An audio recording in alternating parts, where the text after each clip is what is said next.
greet you, dear viewer. Today is on Wednesday, 29th June, the year 2022, 13th week in the ordinary time. My name is Alex. Welcome to BEA-M Media, and this is our show, Saint Pedagogy. Today is a great day. We're celebrating two great figures in the church.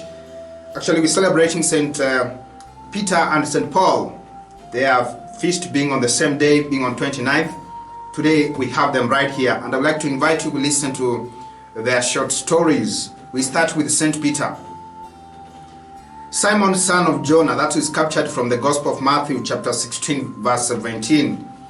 Saint Peter was a native of Bethsaida on the shore of Galilee, married and settled at Capernaum together with his brother Andrew.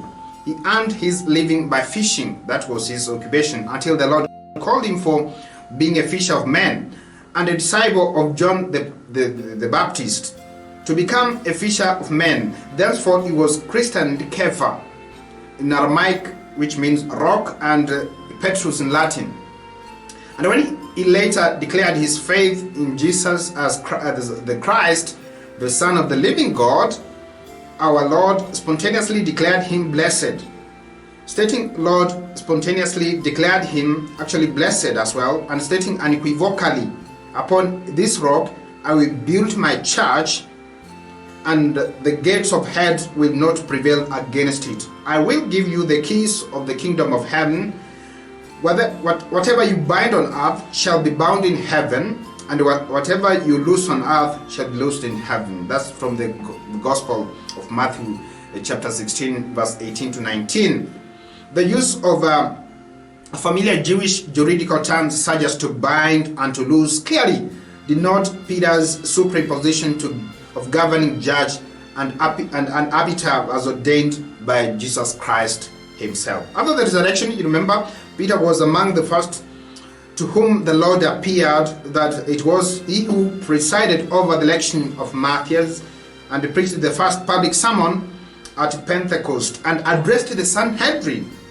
And later, the first pagan converts, the one who received them into the church, and he performed the first public miracle and spoke the decisive word at the first council of the church. So out of that, I believe that we got something out of the pedagogy, the teaching of Saint Peter and his life. And now I'd like you to listen to a short story of Saint Paul.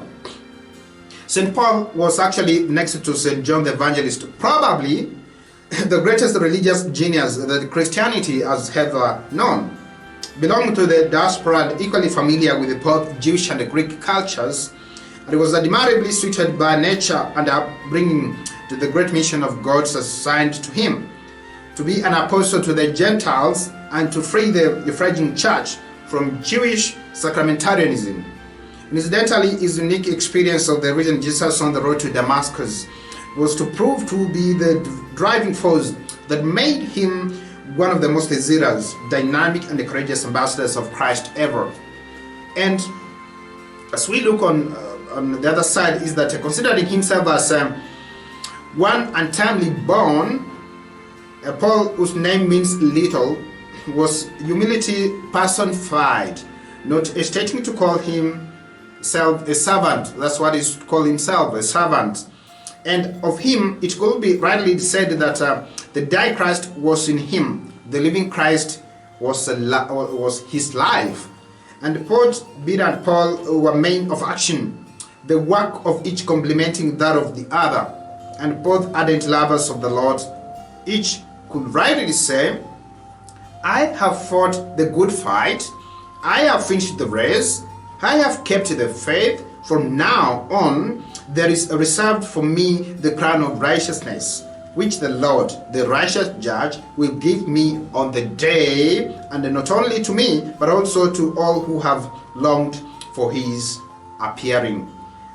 And in a sermon in the year 395, St. Augustine of Hippo said of St. Peter and Paul that both apostles shared the same feast day, for these two were one. And even though they served on different days, they were as one.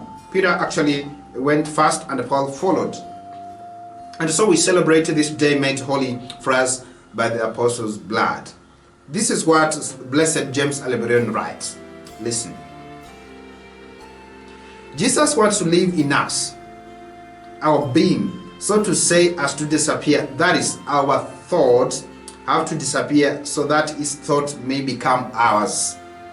Our desires and feelings have to disappear because Jesus wants to replace them with his and implant his heart in us.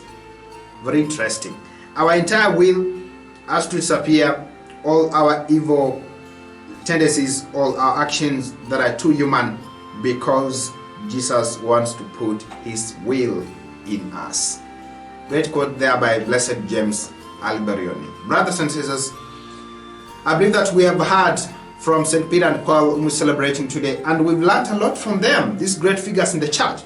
And that's why, as we have seen, that both were apostles and martyrs, and they were referred to as two pillars of the church, two lanterns burning for Christ and illuminating the way to heaven. We're supposed to seek their intercession each and every day as we carry on in our spiritual journey. And it's out of that that they can be able to enable us understand the Lord whom we follow, because with them they are very great figures in the church, and we have to seek their intercession each and every day in our daily living. Brothers and sisters, thank you for watching right from here, BEA-M Media. You can get us on Facebook and YouTube. Just go to BEA-M Media. You can be able to get us right there, and also go to our website via www.beamedia.com. My name is Omar Alex. Enjoy your Wednesday.